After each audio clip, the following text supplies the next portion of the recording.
Hello and welcome into another episode of the NFL Roundup podcast. You're joined by your hosts Shane Stanley and John Hepso. Hey. And so it's been about 3 weeks now since the Super Bowl, and we decided to come back and do a little preview of free agency. So before we get all to the craziness of yesterday, how's your Sundays been? Yeah, pretty slack, honestly. A lot of lazing around, watching a bit of TV. Exactly, but yeah. Yeah, it kind of feels empty without Sunday football, to be honest with you. Yeah, so it's been pretty quiet on Sunday, but we decided we'll come back and do a preview. And prior to the Super Bowl, we kind of eyeballed March 8th as a time to come back, and probably thinking, well, it's March 9th. Well, yep, we're late. It is, but we decided we'll wait until the franchise tag deadline ended yesterday, and I'm glad we did because a lot of news rolled in yesterday. Yeah, and today there's a little bit of extra stuff in here we'll get into with the news. Yeah, so we've got some breaking news with some quarterback movement, but we'll start with the quarterback movement from yesterday. Between the two of them, I don't know where to start. I guess we'll start with Wilson. Megadeal. Actually, yeah, let's start with Rodgers first just because we'll go in chronological order because, like, we had talked about it in previous podcasts that if Aaron Rodgers was going to go somewhere, it was going to be to Denver, right? So he reportedly comes out and agrees to go back with the Packers shortly after his report of 4 years, $200 million, $50 million per year, more than Patrick Mahomes' 45 a few years back. So this reset the market completely. Totally ridiculous, man. I was really hoping he would go somewhere else because then he would really have pressure to do something, and we'd get to see him crumble again. But poor fella. That's just my lofty expectations. But honestly, him signing back with the Packers doesn't change much for me. No. I mean, they get Adams on franchise tag. They're pretty much the same team with negative $50 million cap space. Yeah, I mean, it's really, you're bringing back all the same pieces. They're older. The frustration is still there. I don't care what anybody says about that. There's still some tension. I mean, with Rodgers is going to be less of a diva now because he got paid, maybe. I don't know. Yeah. I don't think so. But yeah, you definitely, the core around them is going to be smaller. What's the brothers they got on defense? Smith, yeah. I don't know what's going to happen with him. I don't know if I don't believe they're free agents or not on our list here for today, but I know that they had like a breakout corner, for example, that's going on the market that was a practice squad guy who ended up being really good. He's going to go to the market. They're certainly not going to be able to pay him. So as a team, yeah, I don't know. This is not really, they kind of had to do it, I guess, because they're obviously going complete rebuild if he's not there. But doesn't this make Jordan Love the most useless draft pick? Yeah, you can't trade him. The only thing it did was create issues within the locker room. Mm-hmm. Well, for Rodgers, I'll say. Maybe the rest of the guys were pretty happy with the pick, but right at the time, Jordan Love. We've seen him a couple times. Rodgers had COVID, and he's just his only appearance is a loss now. Yeah, and I imagine, barring some injury, it will only be his. And it was a stinker against Kansas City, right? Yes, right. I believe they only scored 7.7 or 10 or something along those lines. So looking at that now, if they do trade him, like what kind of value does he bring in? I can't imagine. I mean, he's a first round pick if you want to look at him like I'd go second round or first round pick. I think his value diminished a lot. It's kind of like a car. As soon as you get into it, yeah, you didn't move it, but it's still the value. The value crashes completely. You drove it 2 kilometers, then it broke down halfway. Exactly. So as soon as you get into it, it doesn't matter if you don't use it. The value goes down. I can't imagine it's much more than a fourth, even third or fourth, if they give up him. Really? Especially knowing they got no leverage. Like, what the hell is you gonna do? Keep him? Yeah. Like he might straight get cut. I mean, yeah. So we'll see. I can imagine him being a decent backup. Not this year. I imagine they'll keep him for a backup. But if once his rookie contract is up, or that 5th year option comes up, because being a first pick, he will have the 5th year option. They won't keep him. But for the team overall, yeah. I mean, this doesn't bode well for how they can build their team. I mean, you assume Rodgers comes back. They're like, all right, we're all in on him. We're all in on winning. But the thing is, it's kind of hard now. Thing is, you got a quarterback. You're in business. You're in. They're winning. Absolutely. They're winning the division. And we've talked about it a lot through, even throughout the playoffs. Like looking forward towards the offseason. Like the NFC is so open. I mean, if you look, it looks like Stafford is going to get a 3-4 year extension too. That's not happened yet, but it's been widely reported that it's coming. So between those two, Rodgers just got a 4. Stafford gets 4. I mean, they're duking it out to 2 of them probably for the next 4 years. And like I said, Dak Prescott might have something to say about Dallas is there probably as a wide gap between 2 and 3. But I mean, they're in it.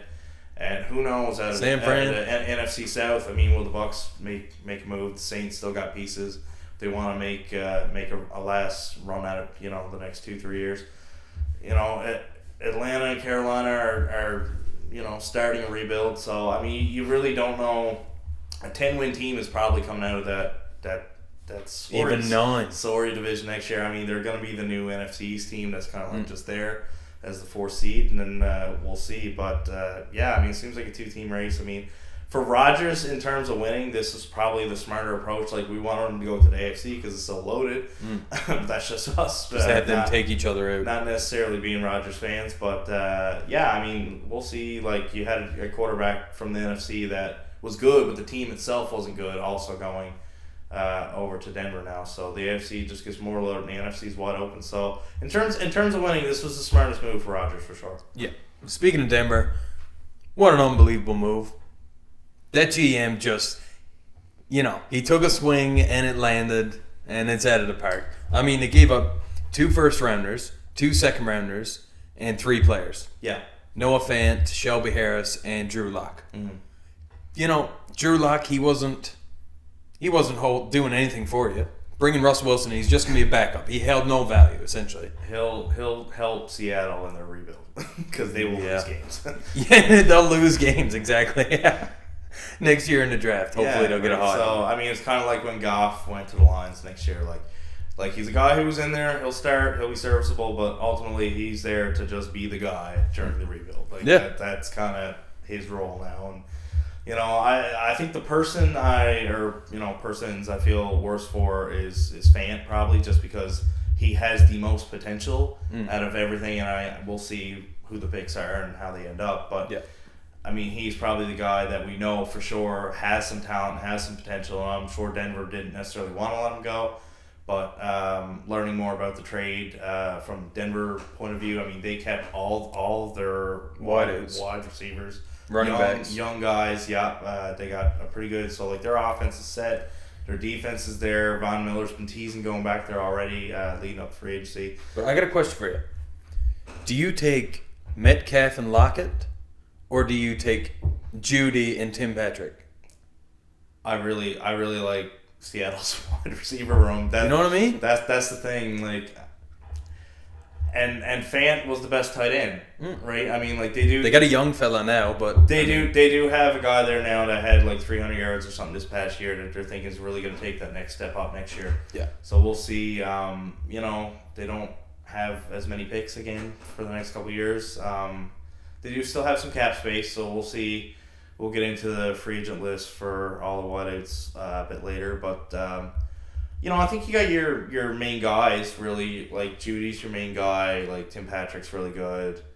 Courtland Sutton's great. They're going to be a strong running team, and I don't think Wilson is going to like that. If you get a couple more depth pieces, like, you're definitely there. I mean, you might want to make a move. The big thing for them is the defense. Their defense is solid. Mm-hmm. Yeah. They're losing Kyle Fuller, though.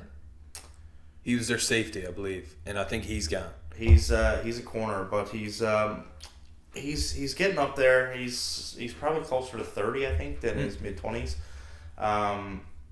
Shelby Harris, they said, was kind of just like a. He's a good player. He's good for the team, is what I had heard. Yes, but he'll jack up the team and get them going. Right. But he's not a piece that is going to make or break that trade. Like they're like, okay, we're not going to lose this over. He's just another edge guy that comes and goes. You know what I mean? Exactly, and of course, Drew Lock is pretty useless with a lock to with be Wilson. shit. Yeah, a lock to not be here anymore. So, and with those first and second round picks, while yes, it might hurt them with like we said, those small pieces that you might want to bring in during the way, like they would have used one of the first on a quarterback. They got the quarterback now, so that was a pretty straight up swap. You're going to mortgage next year's pick because who cares? It's next year. Worry about them. We're trying to win. and a couple seconds added in for Russ Wilson, you're going to do that all day. So initially, when you look at it, 2 firsts, 2 seconds, and 3 players, and a couple names that stand out, you're thinking, okay, wow, that's a lot. But when you really look at what those pieces would end up being for Denver and where they've been the past couple of years, especially like that AFC West didn't get any easier. I mean, any of those players, if they just stay in Denver, are nothing without a quarterback. Are nothing, no. You know, so the defensive players get no shine because they're constantly getting shit on and losing games. And now you got Russell Wilson. He'll make every single player on that team look more valuable. So now they just had to be a trade chip in a wider perspective as to what's going. But like I said earlier, if you got the quarterback, you're set. Yeah. Now in that division, that's pretty tough. It is. Herbert, Mahomes, Carr, and now Wilson. Tough, and it's a whole another quarterback in the AFC that we didn't really consider. I've been saying it since we've been doing these that I didn't think Wilson was moving this year. I thought they were going to have a cap liability with moving him, and they might. I believe their cap space is still in the positive, and it should be. I mean, they don't have a whole lot of big name players now. I mean, there's certainly. I don't think cap space is going to be an issue for them going forward. Nor is winning games. So we'll just. It is what it is. I mean, they're going to go full redo now and start from scratch. The only big name is Jamal Adams. Right? He's the only one with a massive contract on that team. Yeah, I mean... And Metcalf might have a big contract too. But those guys on offense, they definitely, you feel bad for them. But from here on out, you see Seattle on TV, just turn it off. Unless you're playing fantasy. Like, those guys, like, their fantasy numbers are going to dip too. Like, those are 2 solid pieces that are... So we'll see. So let's get into the franchise tags. Yeah. Sorry to cut you off. But. Yeah, no... I was just gonna say we'll see what happens because like that, if you look at those four teams in the AFC West, like we have a conversation now. It's similar to what we said with Rodgers, but like Rodgers was going towards the top. I don't think Wilson's necessarily there, but I mean all 4 quarterbacks are pretty good, and I think all things considered, Russell Wilson's ceiling could be top 5, top 5 quarterback in the league. Yeah.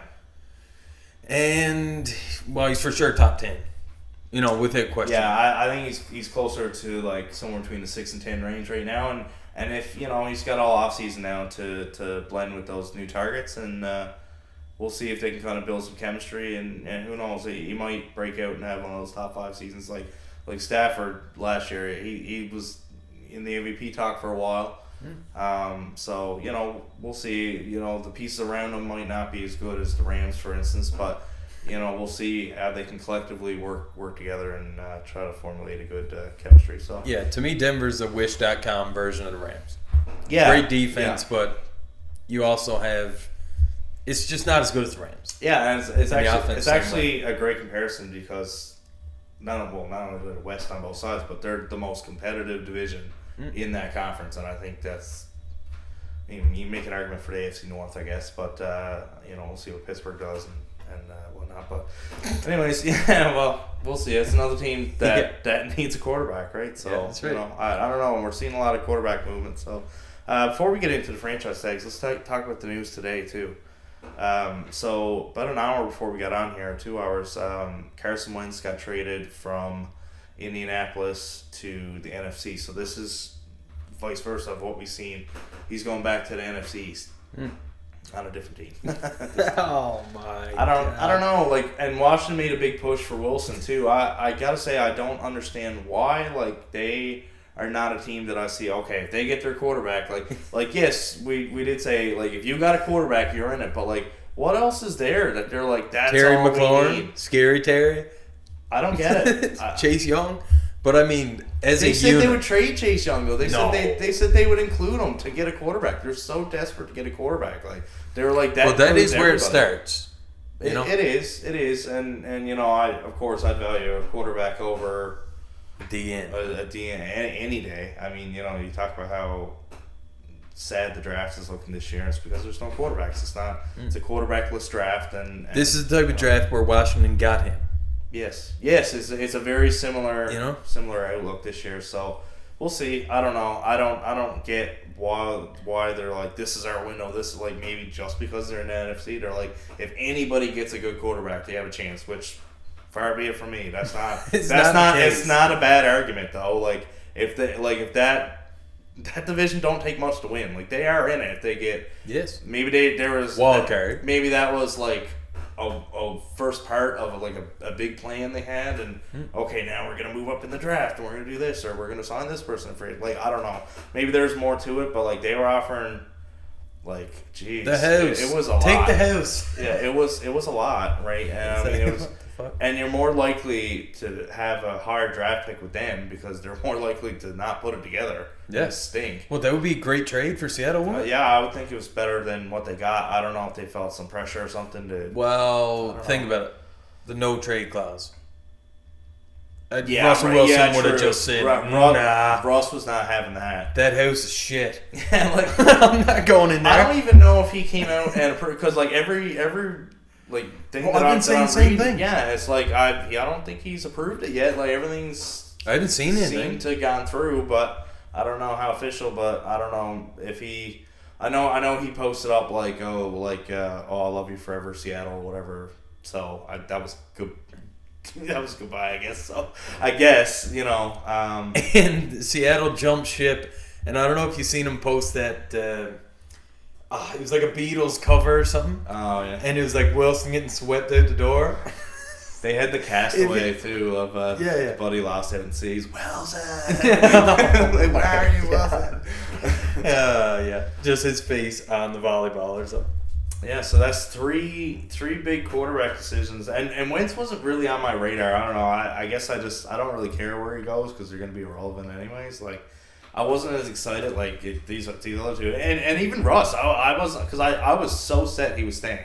I did not think he was going anywhere. So now he's moved. I'm like, okay, Denver. Like, yeah, that was a good plan B, right? So I don't know. We'll see. Well, yeah. I don't think they've upgraded at all. Watching it, I think Taylor Heineke might be better than Wentz. He might be. Wentz is going to throw a hell of a lot more picks. He's not going to run 7 times cheaper. Yeah. Is Wentz 7 times better? No, absolutely not.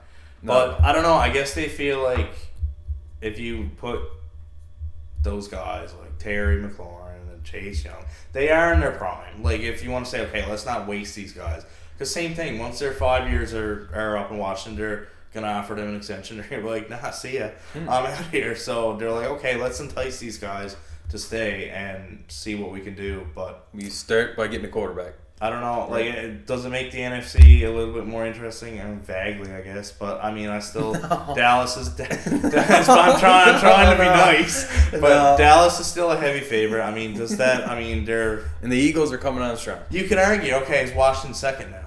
I mean, you might have an argument. Like Eagles with 2 Washington over 3. They got 3. 3. There you go. 3. So I would still put Philly ahead. Like even at the quarterback, I like Jalen Hurts better than Wentz at this point. Like Same. I don't love Hurts. I had him in fantasy last year. He's great. He was like top 5. He ran a ton of touchdowns. Great, but like you know what the knock is with these guys, the running quarterbacks. I mean, we'll see.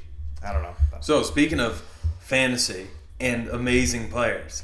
Devante Adams, he goes back to the Packers as well on franchise tag. Well, it was something that I wanted to mention on this podcast was the wide receiver outlook completely from free agency to the draft. There's like potentially 5 to 6 first round wide receivers that are potentially going.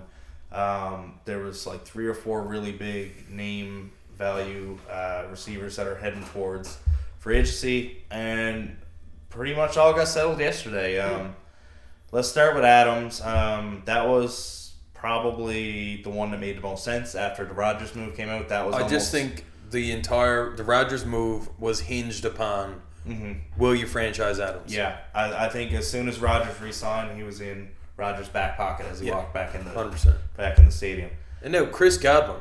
I was disappointed in this. I'm not gonna lie. As a Tampa fan, I'm not happy about this. Not necessarily just because of Chris. I feel bad for him that he's not going to get the money he probably deserves, and the term. I still think there's a contract coming. I still think that they'll get this worked out. He's said every indication that he wants to come back. The team has said every indication that they want to keep him. I don't see any way that the two of them don't strike a deal before whatever the deadline was. I think it's July.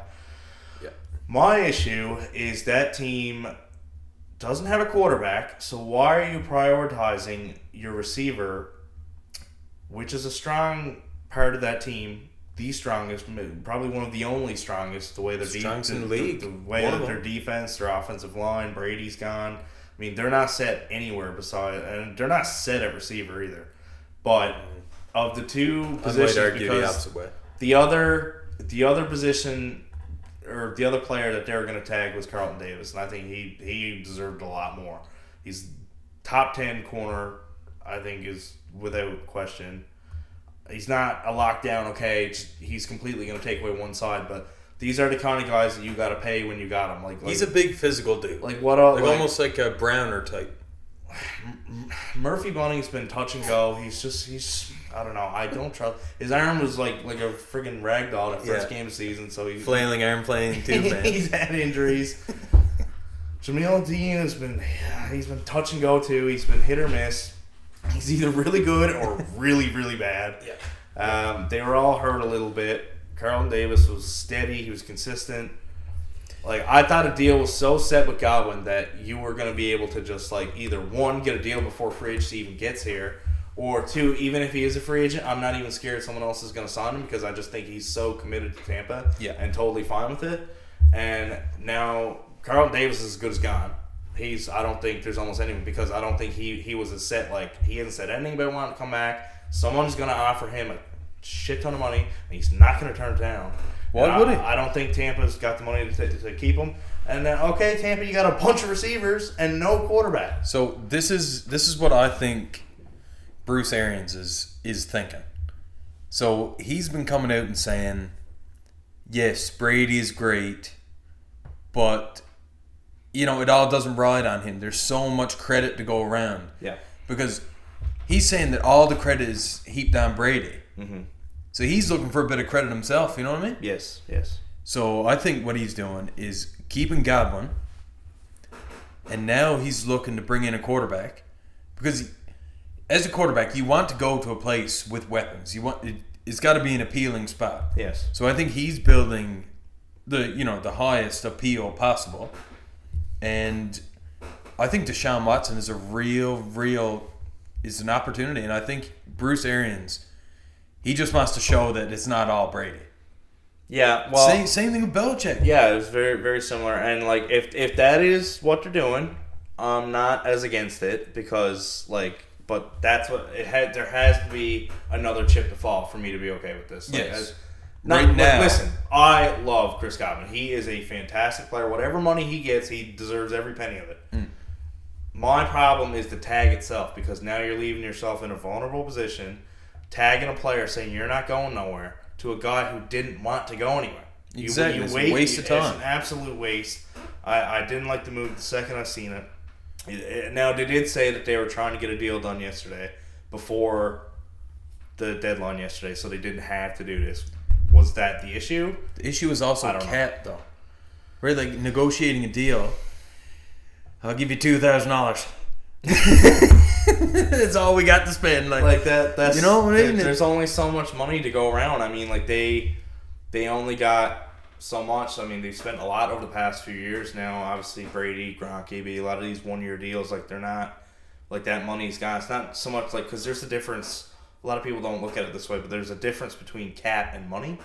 Like you can have $50 million in cap, but if you got or $80 million, but if you're the freaking Jaguars and you got no fans coming, you got no money. Yeah. You can have all the cap in the world. You don't have money to spend. Yeah. Now Tampa's not necessarily in that boat, but they were a bad team for a long time. Buccaneers, man. Yeah, they don't. Maybe the owner don't have money year to year to year to year for a long time. So like maybe he went all in on Brady and Gronk and AB and Leonard and all these guys they brought in, and not like they're not paying people. Devante David's not poor. They were paying these guys. Mike Evans' contract is massive. Like they were getting paid. So I don't know. I don't know how much money they got to play with going forward. Now we'll see. Their cap situation is we're seeing on opposite ends. Like there might be more, might be less, and they got a ton of free agents. There's one cap site that says they're $2 million over or under the cap. Mm-hmm. Then another one that says 11.5 or 16. 16 over the cap. Mm-hmm.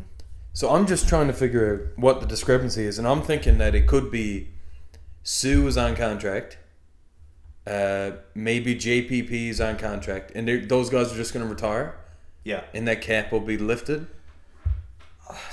I don't know for sure, but I'm trying to figure it out. And I don't like there was a move that they were going to make with Brady to clear out space, and same with was it Marpet or Marpet retired. He retired. Okay, because it was one's a free agent. Anyways, two guards. I keep getting them messed up. Yeah. So they had some cap relief from both of those, whether or not that happened yet, or there has to be some paperwork to go through, because like the league season doesn't start until I believe the 16th technically. So all of this might not go into effect until that date, which effectively is the same, I believe, is the tampering period during free agent, where you can't sign people, but you can start talking money, because then you know what your cap is and so on and so forth. Right. So we'll have more information next week. So yeah, next week this time that might readjust. That might could just be all paperwork and all that fun stuff that we don't know a whole lot about because we're not GMs. So so just looking at some other we should mention too while we're talking about what ifs top three. Mike Williams did sign, and this is what I wanted to happen with Godwin. Just get a deal done, and you ain't even got to worry about it. They didn't have to waste the tag. Now they didn't use it elsewhere either. Maybe if they had somewhere else to go with it, it would have made a lot more sense. If they didn't get a deal done, they just would franchise. Good on them for getting a deal though. That's great. Not crazy money either. That's pretty crazy money. It's crazy, but it's standard for what it is now. I mean, $20 million for but I don't think he's a number one. I just think that if he were to go on the free agent market, he would have got that somewhere. He would have got. But the Chargers needed to pay him that to keep him because that's what the market value was. You know what I mean? Yeah. But I mean, if you look at I mean, even this year, I think the cap's 208. Like, I mean, that's. Depending, I'm sure it's higher in the second and third year than it is this year, but it's 10% of it. I mean, if you go by average, it's 10%. Yeah, so is he? Jesus, that's a big price. Yeah, now you're looking at Keenan Allen. Yeah, Keenan Allen. Yeah, hey, I'm sure Eckler's not cheap, and you got that grace period of. If you look at it, it's a 3-year deal, and how much longer is Herbert on his rookie contract? 3 years. So it kind of works out, right? Yeah, that makes sense. So you're getting a quarterback and a top receiver, I'm doing the air quotes, to whether or not you look at Keenan Allen or him, you can look at either or. I think they're 1A and 1B, really. If you don't want to say they're number one, it's pretty close. I think they're split even, almost exactly dead even on yards and touchdowns. I think Keenan Allen, when you're defense and you're planning it, I think Keenan Allen is your first. Your game plan. It's like first, yeah. Let's take him away with safety help, and then Mike Evans gets the shots over the top all the time.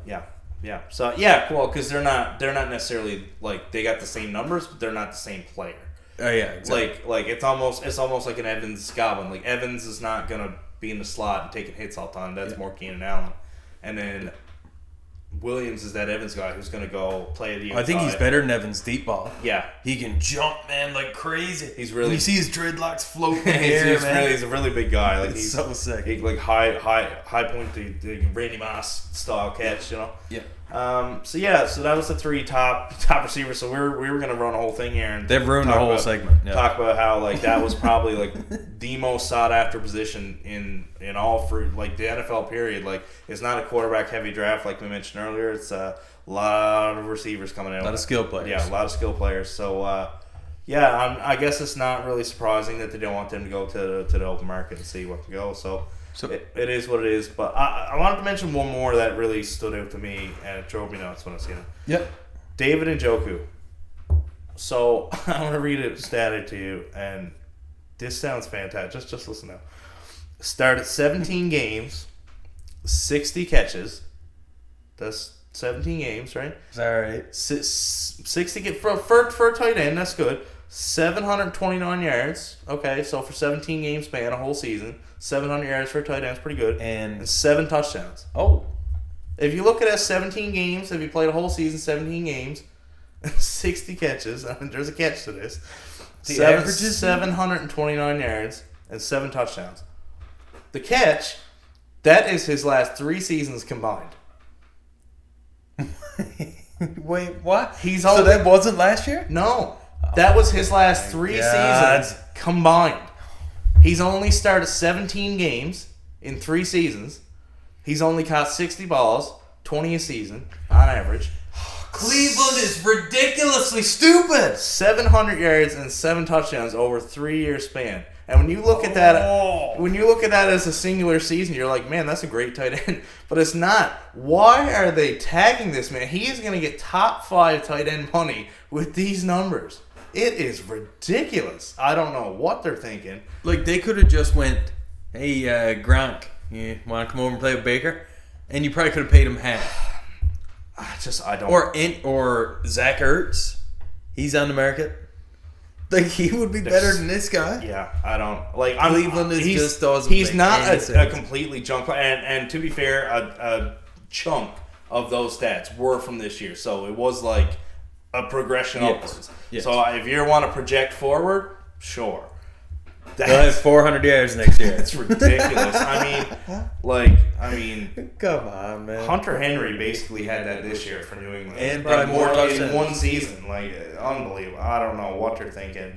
And again, top 5 money, like, Jonnu Smith and Hunter Henry got the same contract last year, which was $12.5 a year, pretty much. So, I mean, top 5, if you got 3 more, that's around that. That's what you're going to pay this guy. $12 million, not more. Let's just do a comparison here, because Miami also tagged Mike Gesicki. Mm-hmm. If you put them side by side, yes, it's like Njoku's the 3rd string. Yeah. So, well, if you want to look at him from a starter perspective, which clearly he's not completely. I mean, he's there, and there's been some injuries with Njoku too. Like, this is not just like lack of production. Like, he's had some seasons where he's been hurt. But I mean, I don't know. It's not really a thing where you just plug this guy and you're like, okay, we're set at tight end now. Yes. Well, they don't have any receivers. I don't know what Jarvis Landry's doing. Okay. He almost wants to. And to paint that picture of what I just said, this is Gesicki's from last year. 73 catches. Yeah. This is 1 year now. And he's not even the greatest tight end in the league. No, he's not. He's like top people 7. don't talk about him like Mark Andrews or any of those guys. Yeah. 780 yards, so he beat him in both of those categories. Now he only had 2 touchdowns, but he had 6 the previous year. So that's 8 in 2 years. I mean, it was just wiped the floor, and he had 700 yards a year before too, and 50 catches for the past 3 years. I mean, so it just doesn't make any sense. It's not even close. I don't know what. As soon as I seen it come up, I was like, what are they thinking? It's like their computer was on and somebody was laughing really hard and their elbow hit the thing and sent an email saying we're franchise tagging them. Like, I seen it and I did the dog head tilt like, like it was mind-boggling. I don't know why they would do this. They are just a junk organization. I can't even defend them anymore. One franchise that I did like was Orlando Brown. The Chiefs keeping him around. Yeah, I mean, it made Solid, it made a lot of sense. They traded for him last year, first round pick. They really wanted to shore up that offensive line. I mean, tackles now is probably the 3rd or 4th highest paid position out there. Really smart move by them. Keep him for a year. Will they get? He's fairly young too. I think I believe he's in his mid-20s. So I mean, you can give him a 4 or 5 year contract. I mean, Tooney and their center was a rookie, I believe. So like they're really shoring that up. Just gonna get better. If they can strike a long-term deal with him, they're really in a good spot in the offensive line, which of course was not the case at this time out last offseason.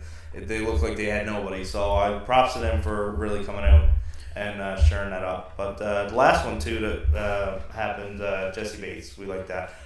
Just a quick mention too is another tight end. Schultz also got tagged, who's another higher production guy who's been coming off a great year.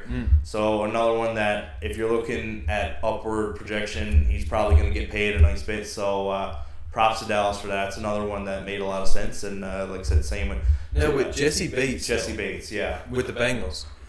I'm not a big fan of tagging safeties. No, just because they're not. I think they're not a make or break for your team. I think it's you know what I an mean? easy to replace. I mean, you could draft one in the third or fourth round and be solid. You could sign a veteran off the street. I mean, there's a couple of older guys, especially that could provide really good leadership for a young team that's there, like a Devin McCourty. Come in, been there. He's won championships. To come in to a young team and got it, because you need those couple of veterans that are there that have been there to push you over the top. And now Bates is a young player, great playoff run. So I get their and they got shit ton of cap space. But I think that's a guy that I would have been willing to lose, but not a bad move overall by them. And safeties haven't been getting paid a lot, so the tag in terms of the money value doesn't hurt you as much here. Yeah. All right. I think we touched on a lot of it, Shane, but let's do a Bucks potential losses.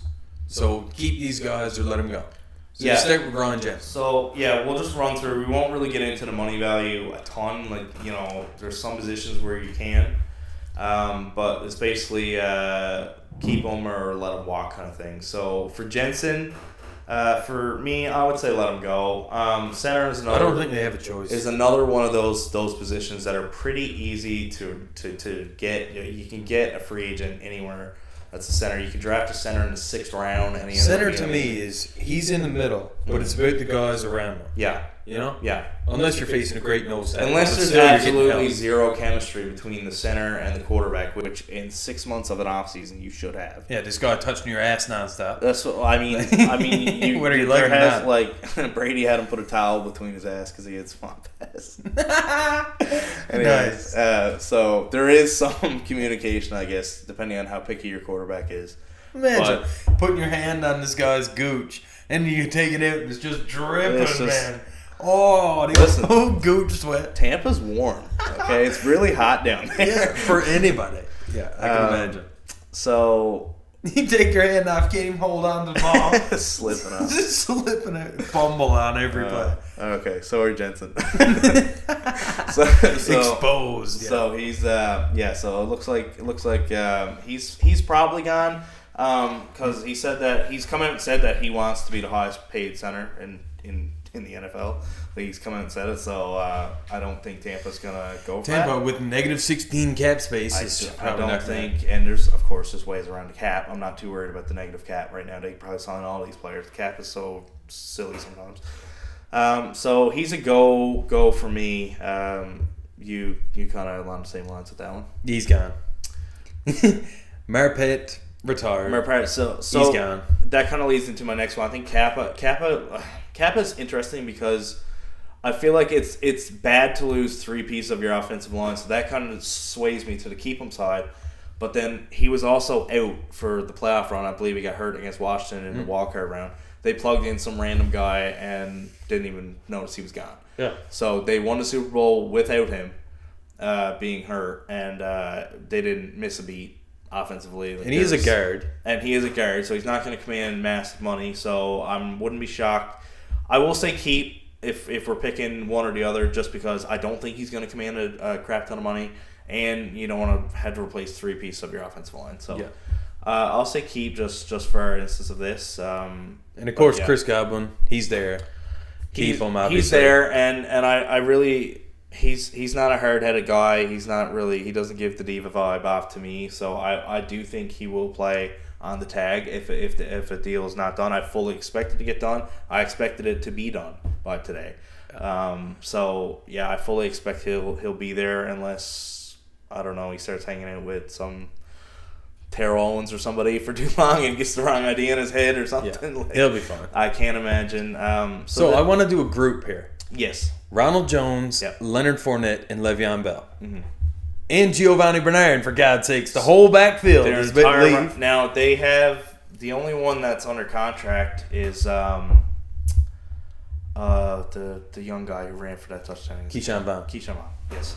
And they haven't really been high on him. He had that one really good game, like I said, against Carolina late in the season. And besides that, he hasn't really done a whole lot. In dog, it was most of the season. He had a fumbling issue his first year.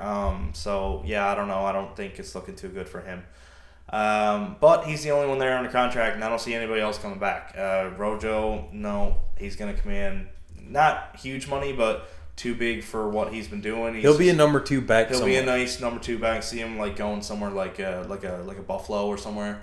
Where he can kind of plug in behind, not necessarily a really strong guy. Like they don't have that guy that's like scoring a lot of touchdowns. They kind of got Lenny would be a great fit for them. Lenny would be a great piece for them too. Actually, yeah, that's even more so than Rojo. More versatile than Rojo. And again, another team that could use that extra piece that could put him just over the top. Buffalo's right there. I think that's actually a great fit. Excuse me for him. So yeah, and Gio and Le'Veon.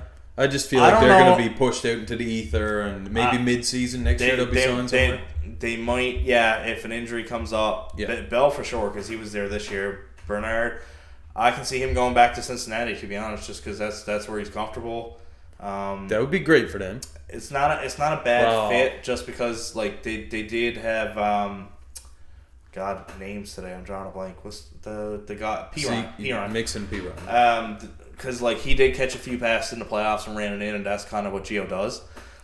So do they rather? And I'm not sure Piron's contract status. I know he's not a free agent, but how long will he be there? I imagine Bernard would only sign a 1-year contract, anyways. So I imagine they'd be in the same basket next year. So for me, a team, the best way to go is have a number 1 back that can catch and run like crazy. Sure. Mix them. Pass. Yeah, Derrick Henry. And so he can run and catch. And then your second back is a pound back. You got one versatile feature to him. Like Tony Pollard's fast as hell. Piron is big. Sure. So you're going with the third down and short, pound him, right? Mm-hmm. But then your third back, I like it to be a scat back, which is like a quick guy out of the backfield. You know you're passing. Yeah. And he's running the route, and that's Giovanni Bernard. So he'd probably be a good fit for Cincinnati. Yeah, I can see that. And I mean, like, obviously, he signed with Tampa for 1 year, whatever it was. It was only $1 million, I think. I mean, I imagine they'd be open to something similar. I mean, anything to pay the bills. Yeah, he's above 30 to the best of my knowledge. So it's not looking good for him. So then we got tight end group, Gronk and Howard, OJ Howard. Boy, Gronk's probably the toughest one on this list. I mean, Howard's gone. I think it's just up to Gronk. There's no chance. Gronk, I mean, Buffalo is interested in him as well. That would be insane. That's a interesting. I mean, Dawson Knox has been pretty productive for them, especially in the red zone, catching touchdowns. I mean, that's what Gronk does. So, do they want to do that? Have both?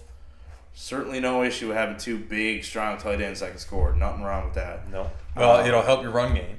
So yeah, I mean, I would lean towards Gronk being gone. I know he does have some businesses and stuff that he's involved in down in Tampa, so it's tough. But yeah, I would lean go for him. Yeah, I mean, I do think if Tom were to come back, I do think he will play. I'll say that. I don't think he's I don't think he's gonna retire for some reason. You think he's got more left in the tank? I think he's got a year in him. I mean, maybe. I think he might be holding out for Tom, maybe because I think so too. Some people might think Tom might even come back next year.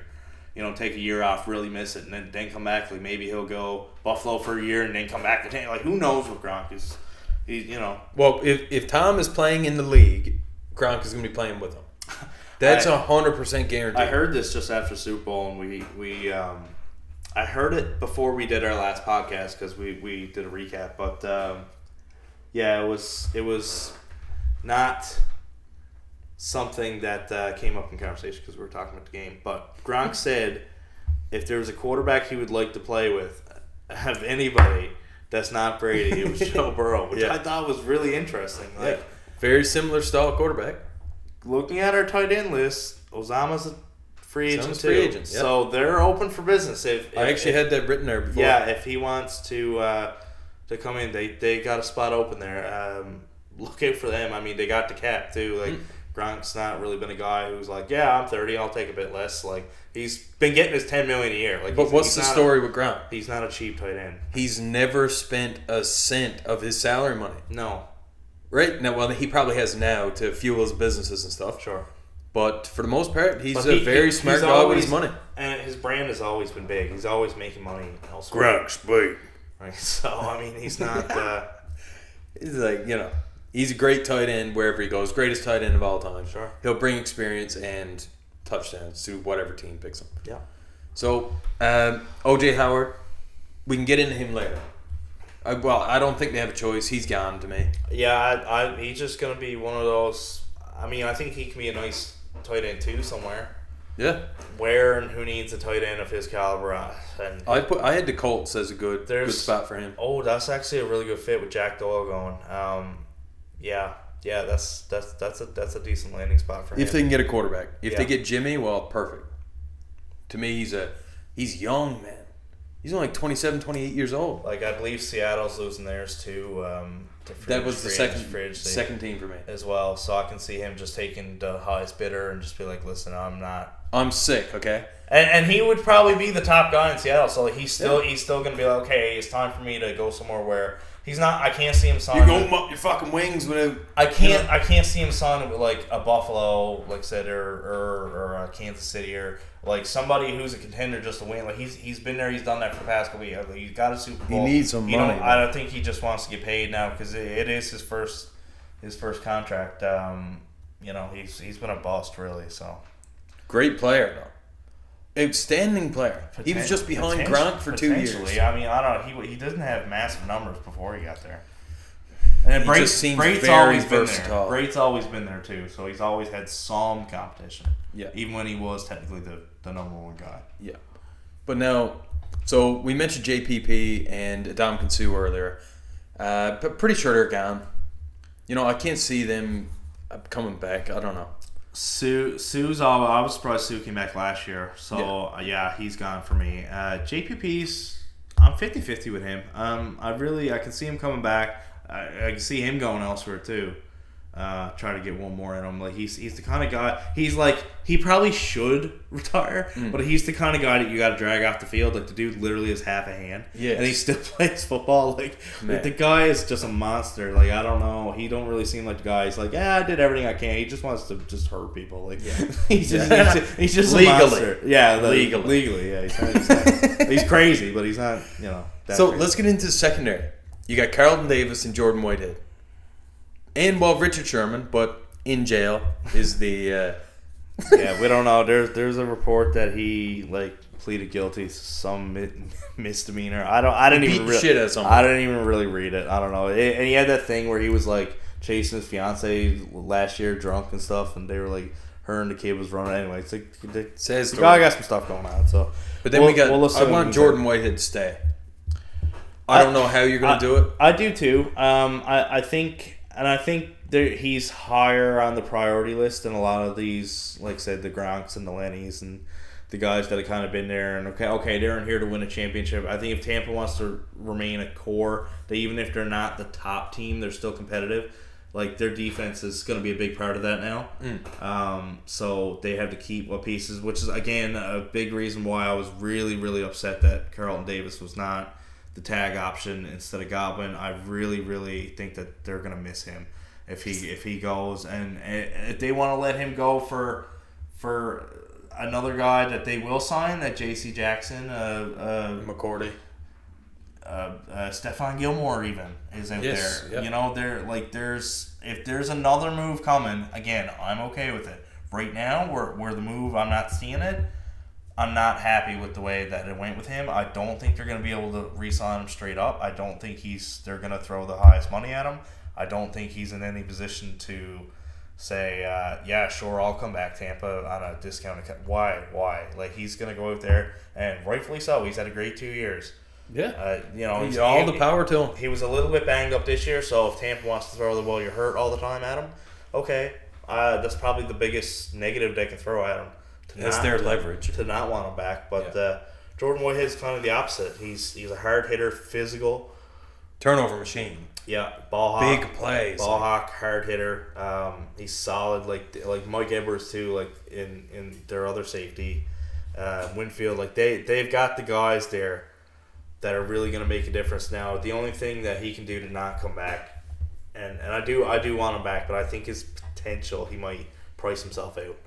I think he might look for 8 to 10 million range, and that is a bit much for a safety who, like I said, is 1/3 of like you got Edwards and Winfield. Winfield will eventually come up, and you're gonna give him the house because he's the top guy in that safety room. So I mean they're two big pieces. Hopefully they're both back. But as of right now, unless there's another corner, I think Carlton Davis is gone. And I think Whitehead should be back, but unless he priced himself out, which again, totally reasonable. Very possible. I think he could potentially be gone too. So let's get into the New England Patriots, and we'll do the same thing. Everybody who's kind of on the edge of you're in or you're out. Mm-hmm. You know, so many people can stay, but so many people got to leave. So we'll start with. Let's start with secondary. We got Devin McCourty and J.C. Jackson. The pick machine. Yeah. J.C. Jackson. I mean, unfortunately, I don't think they think much of him. I don't think so either. I think he should have got the tag too. I don't know. I don't like these moves with just risking a corner who's solid. Like, I think you're not, just because he's not top 5, you're not going to pay him. Like, you know, I think even if he hits the market, you're not going to match it. But the way Bill is, the only way that he's paying a corner is if it's Darrelle Revis. Mm-hmm. And Gilmore was on that level. But J.C. Jackson, is he really on the level of Darrelle Revis and Stephon Gilmore? See, the thing is, he would probably get that Gilmore type contract, and if he got the exact Gilmore contract, which was 5 years, 75, I'd take that. But see, the market's gone up, and it's getting closer to 18 to 20 a year rather than 15. At 15 a year for 5, that's a bargain. I think they would do that all day long. Now, 4 or 5 years ago, that was top corner money. That was not. That was a big deal. Inflated a bit, though. Yeah, and even then, that was like a market setter. And now it's gone up and up and up, like always. They got no debt. I don't know. I don't like. They're a young team trying to rebuild. Is what they're doing. It doesn't look like it when you look at the standings, but they're half-assing. Like, you know, they're bringing in Mac, and they're like, okay, we got our quarterback, and then they're trying to plug in. They spent all that money last year, so okay, that to me means okay, we're going for it. And now they're not. Now they're like, okay, let's get rid of all the old guys, and we'll get to a lot of them. Much of which both of us, I think, believe that they're going. So you're gonna have a lot of turnover on defense, and so you want to get these young core pieces that you can build around. Is JC not that guy that you want to build? I mean, if you want to pick one player on defense, we're gonna build around him right now. Who is it? I mean, Judon? Just because he has the longest contract? I think what you got to do is start from the D-line and build outwards. I think a corner can be totally neutralized because he's only on a quarter of the field. You know, and we're not going to touch on the draft a whole lot this episode, but like if JC's gone, which if he is to market, and at this point he is, to me I think he's pretty much gone. And like, okay, what do? You got to draft a corner in the first round. You almost have to. You like what? Or again, unless there's a move I'm not seeing, and they will sign somebody else. I mean, is the potential that we see a swap? Is Bill gonna sign Carlton Davis and then Tampa signs JC? Maybe. There's definitely potential that I just can't see Tampa not giving Carlton Davis the money and then giving it to JC Jackson. Mm-hmm. I think they're similar players, really. That's what I mean. That's why I feel the same way about neither of them getting tagged. I'm pretty bummed about both of it. Really, I don't know. Because at least with the tag too with Jackson, you give him another year. If you're not sold on him, which it seems like they're not, give him another year. And if he proves himself again, they're like, okay, you know what? This is 3 years now. You've gotten a bunch of picks. And Bill does this classic thing though, where there's a great player, and he says, "Nah, go test the market." Yeah, because he's like, we don't value that high. And then the market goes, huh? And looks at him.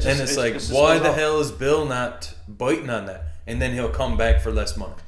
But, that's where I'm at. It's a dangerous game. What is Bill's options at that point? If he's not going to re-sign his own, which is what he likes to do, or let him go, and, he's not going to go sign the top cornerback in the market, it says probably Carlton Davis besides him. Like, is he going to go do that? I mean, maybe. I doubt it. I just threw it out there as a scenario. I don't think it's going to happen. Like, what is his options to go sign, like, bargain level corners who are, like, semi-junk? Like, your team's not going to get better from that. No. And then either that, you got to draft really, really good. Okay, maybe not in the first round, but you certainly got to take a corner in the top 2 or 3. And let's be real, Bills. He's had a terrible track record of the second round specifically, of drafting second round, just secondary in general. Even safeties have been really bad. Like, you got to get guaranteed talent in the first round, and like a lot of people really want a wide receiver in the first round for New England, myself included, until this, because I assumed J.C. Jackson was going to be tagged. I'm quite bummed. I must say I don't like where he's at and where he's going and where he'll end up. Who knows? I don't know. This is probably the biggest thing for them going into free agency and the biggest piece that they really need to continue the defense being as strong as it was, and they're just seemingly letting him go. So in your opinion, keep? I would have kept them for sure. I would say keep. I would have did what I just said. If you're not sold on him, which I'm not fully sold on him either. I'm not saying this guy. Same as David. I'm not saying you put him on the outside and okay, that guy's gone. Like, he got a lot of picks, and we talked about this because he's being thrown at. He's not a lock you down. And he's a risk taker. Yes, he's a ball hawk, but like a lot of them, just the ball is just tipped to him or happen to be a terrible throw that comes right to him. Like, I'm not saying he's out there making incredible plays, but like he's the type of guy where like he's probably top 10. To me, he's number 2 corner on the back end of a top 10. Like you, that's today's. You got to pay those guys. That's the NFL. If you want him around, is either you pay him or somebody else will. Somebody else will, yeah. And I just like that's the thing. Like with these teams, like it's not really my thing. Is you have to pay him because he's really good, but like, what do you do? Like what if it's not him? Who? Right, and that's more so my thing. It's like, I'd rather mess with the devil you know versus the devil you don't. Yeah. And I don't know what you're going to do. Yeah. So the Pets definitely know Devin McCourty. So what's time to go with him?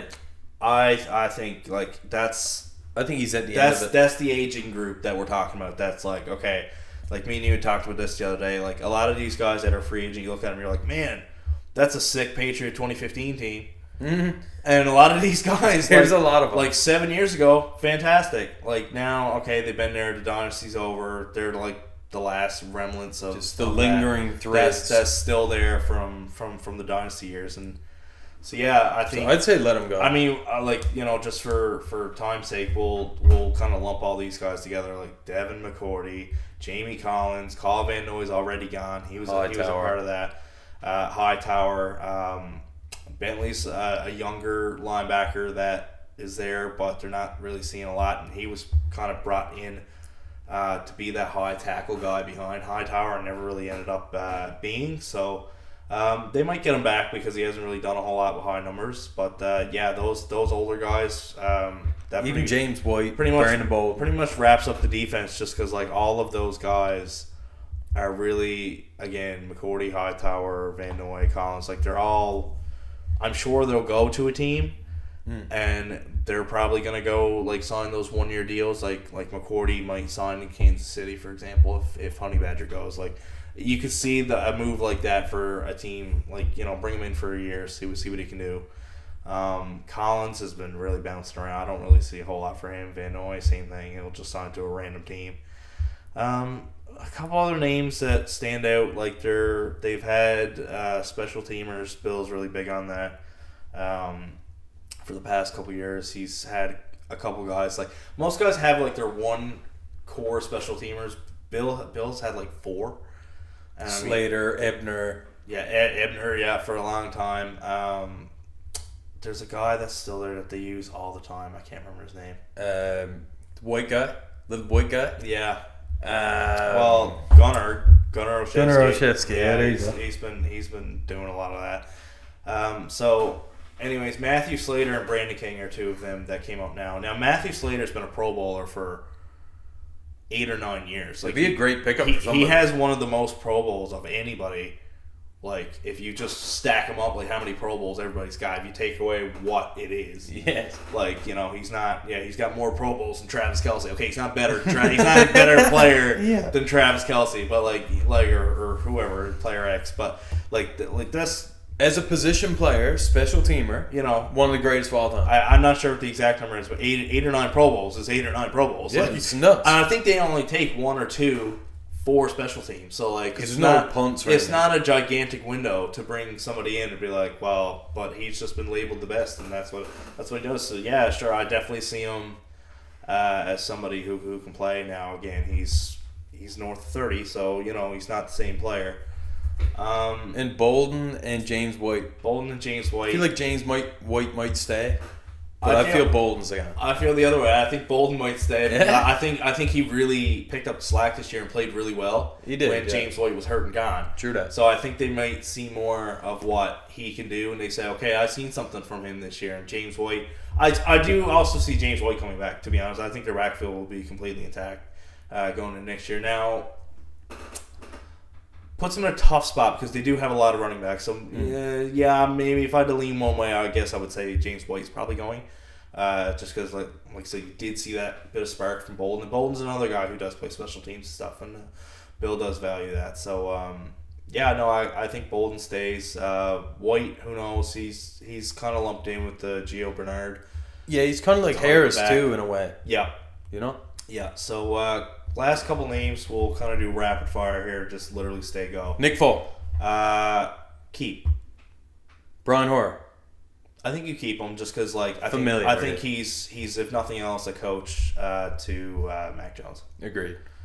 And Jacoby, the greatest receiver of all time, man. Jacoby Myers. What do you got? The greatest guy to never score a touchdown. Oh.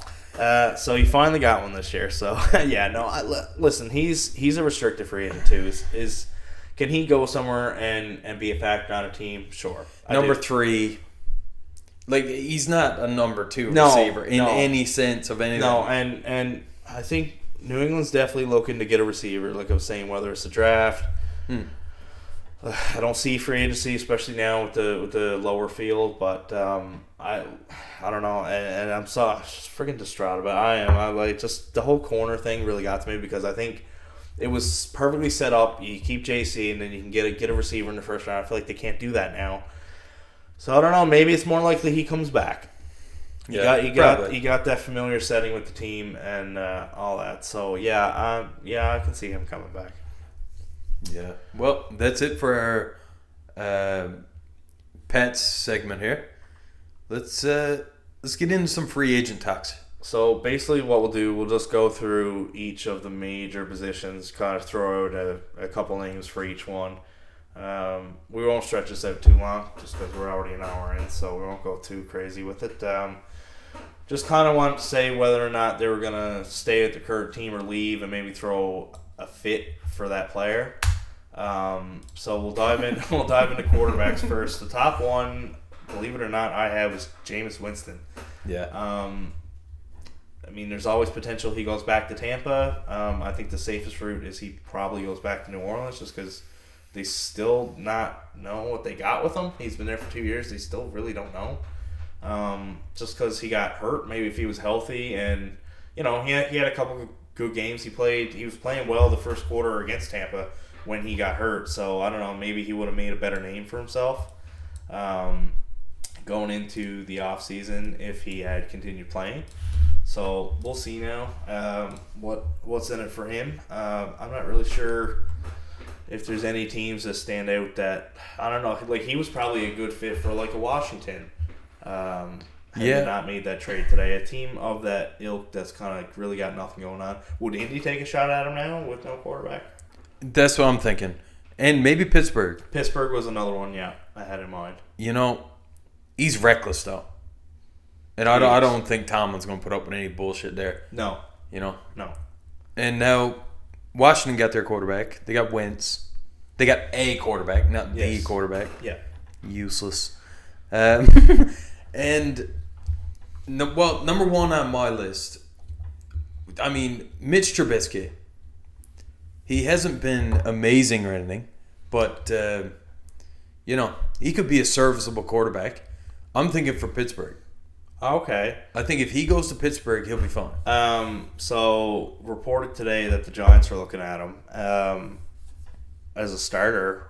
As a starter? I'm not sure. That's what I think for a starter battle for sure, because Daniel Jones is useless. That's what I'm thinking. I mean, that's a what's it called? What did they do in July? Training camp battle. What did they do in July? Yeah, that's a 50-50 coin toss. Really between those two, I think that would be a really good camp battle between two guys.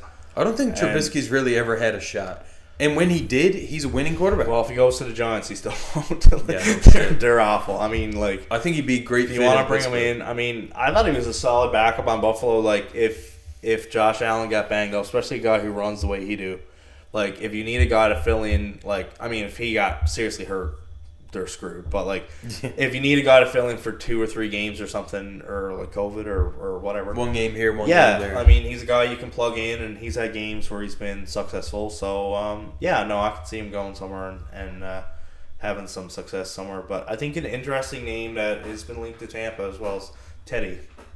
Useless, but Teddy Bridgewater, a good bridge water quarterback. That's exactly what it is. He bridged Denver to what they wanted to be, or bridge Carolina to wherever they're gonna be. That bridge, you drive on that, you end up in the ocean. Burn down.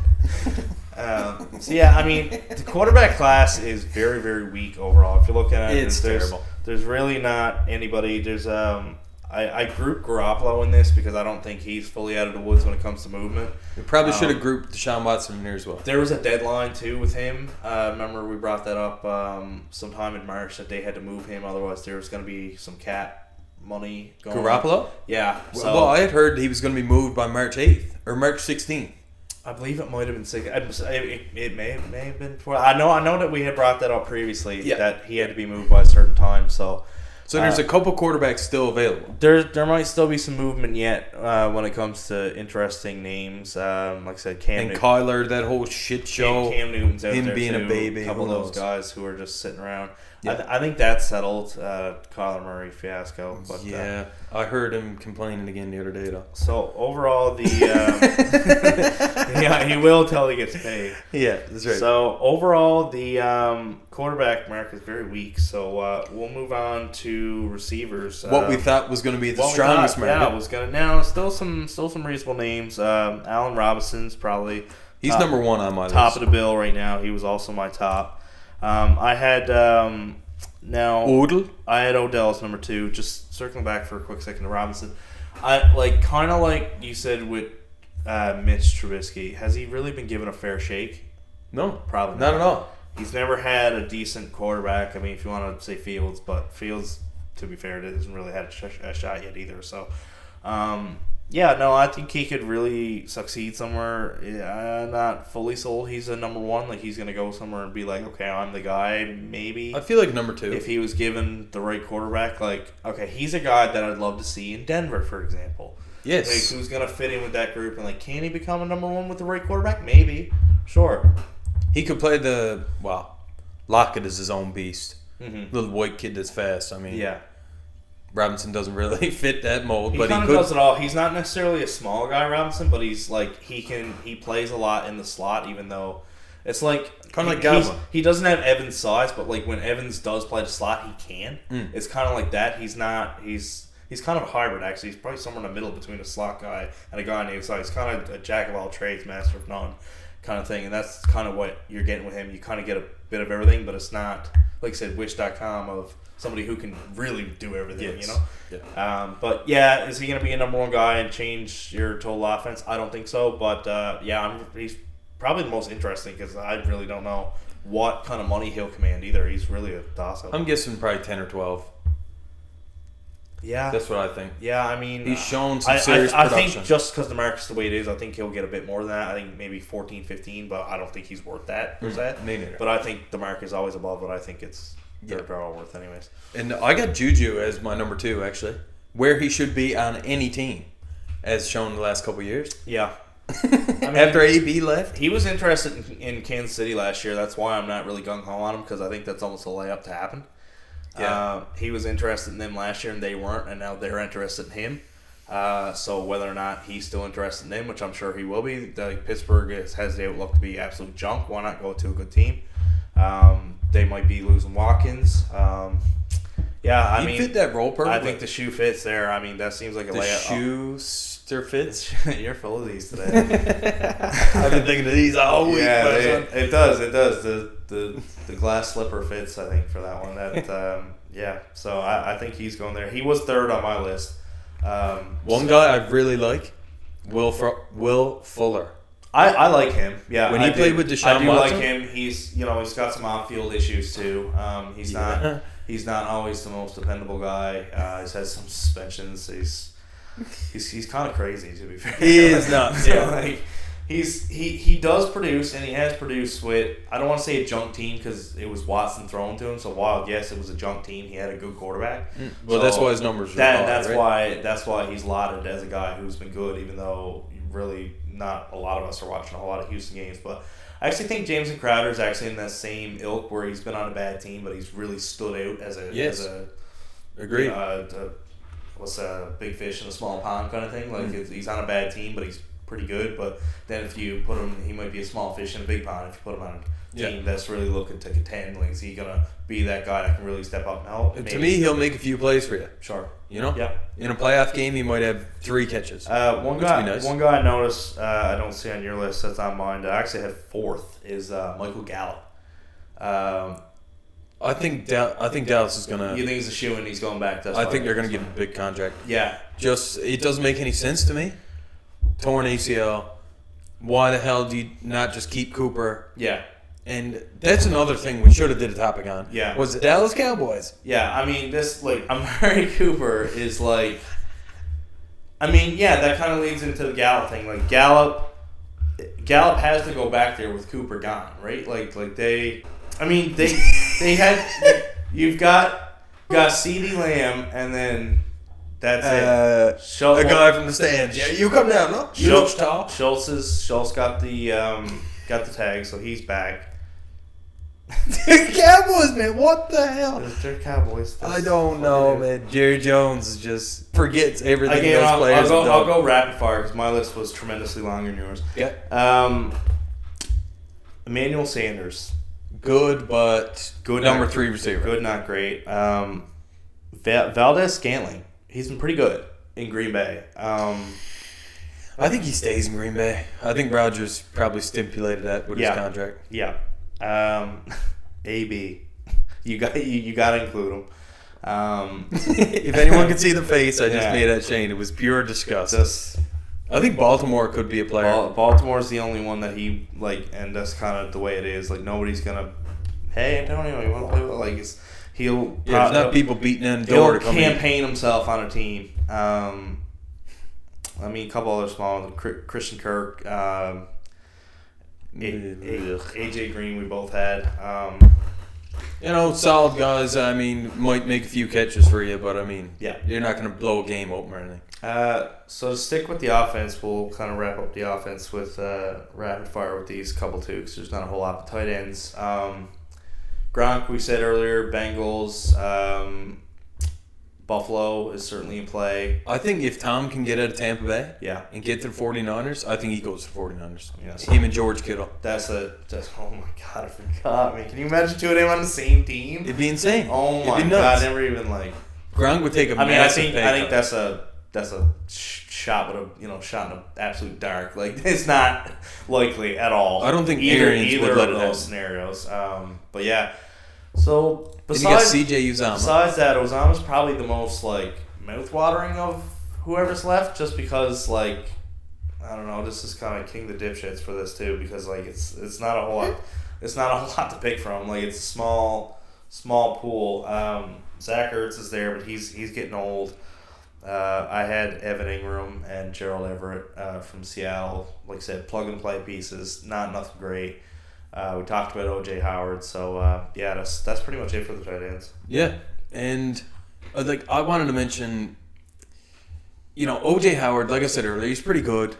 In my opinion, he's great. Mm-hmm. He could be a great fit for a team.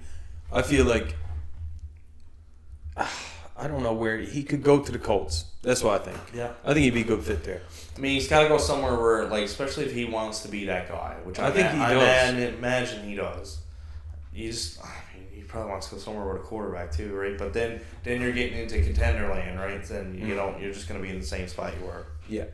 But I think CJ Uzomah, I think he signs back with the Bengals if they can't get Grant. I just want to do a quick mention. Some O-line pieces. We talked with a lot of them because a lot of them are related to teams we cover, the Patriots and Bucs. Jensen, Kappa, and Trent Brown we had kind of talked about. Well, I think we actually missed Trent Brown in our Patriots segment, but he's a tackle, very important part of their offensive line, probably the most important part of the offensive line. I totally expect him to be back. That's why I never really had him on my 50-50 stay or go. But fully expect him back in New England.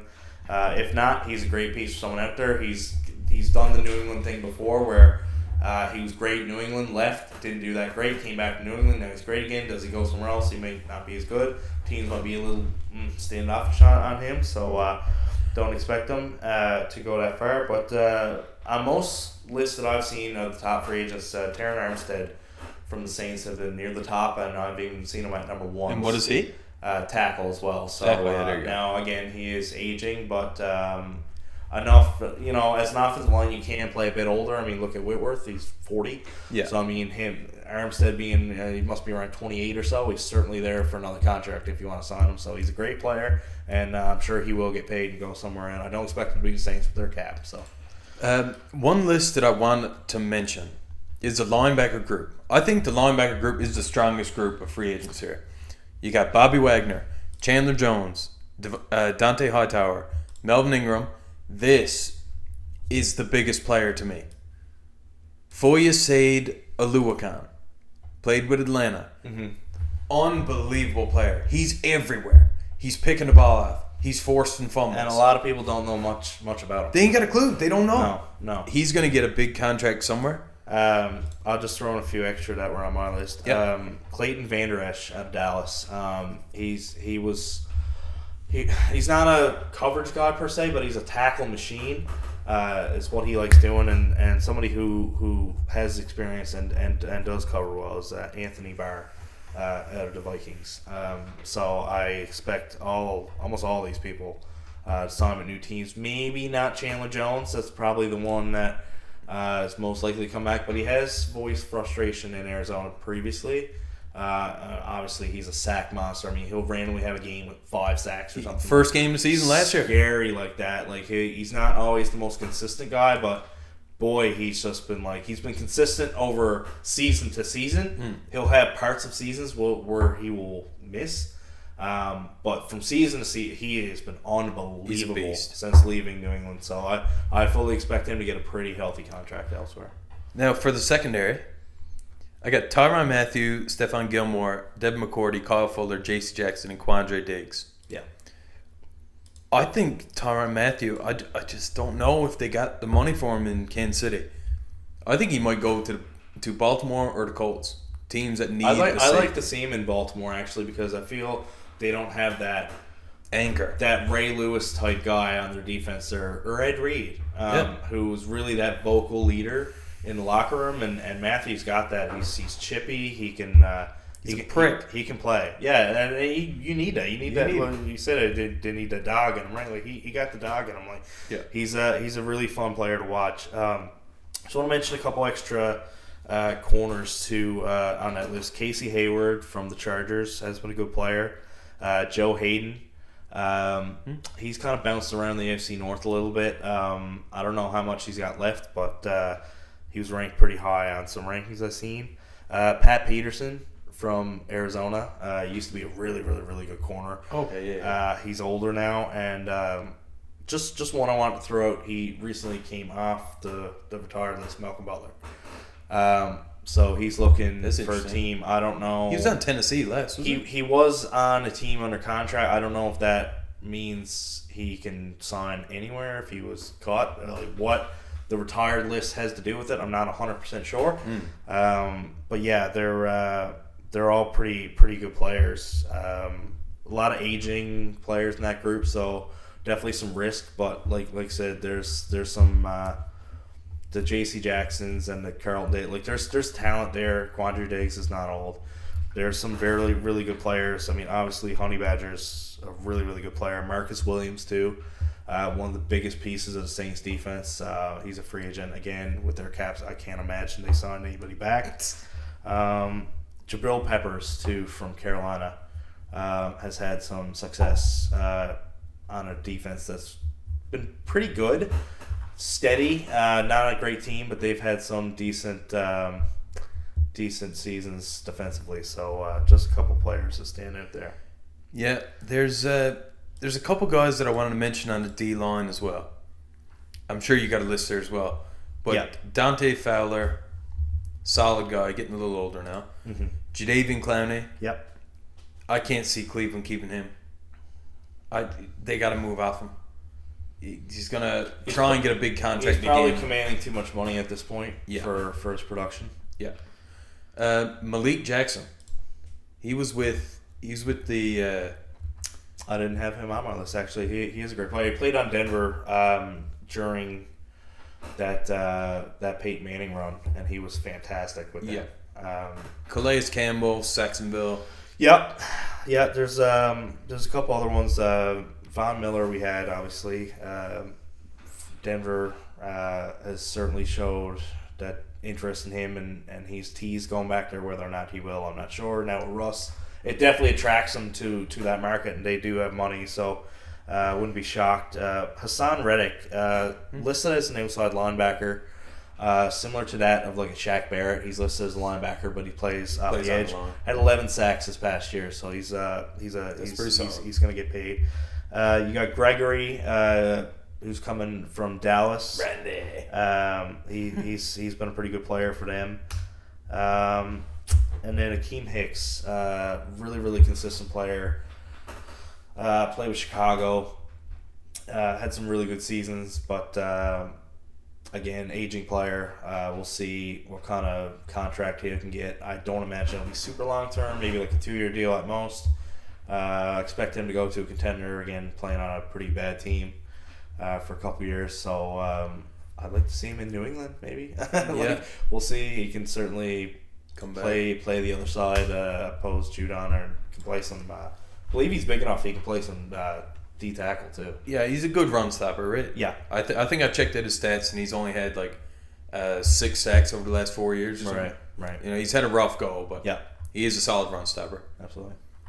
So I think that sums it up, Shane. Or do you want to get into the what position most valuable? Well, I think we touched on it. I think the defense is a bit more intriguing now. Like you said, with the linebackers, there's some secondary pieces, especially with the slack at quarterback. I think there's talent there in the corners, and like I said, Honey Badger for safety and stuff, and that's Tyrann Mathieu for those of you who don't know. Honey Badger is his nickname. So basically, I think it comes down to the defense, and like even those front couple. I mean, like there's not a ton of quarterback, not a ton of running back. Receiver just took a hit. Tight end is slim, and I mean, not a lot of people are interested in O-line. So almost the offense across the board is pretty slim. So defense is definitely the focus. I think heading into free agency, seeing you look at it position by each group. I mean, it's really a couple of those that stand out. But like I said, it should be interesting. Yeah. Well, I think that sums it up for this episode of the NFL Roundup Podcast. Now, do we have a ballpark of when we're looking to come back now? Because free agency starts a week from today, I want to say. Right. 16. So maybe 2 weeks after that. We'll say... Get some juicy news stories.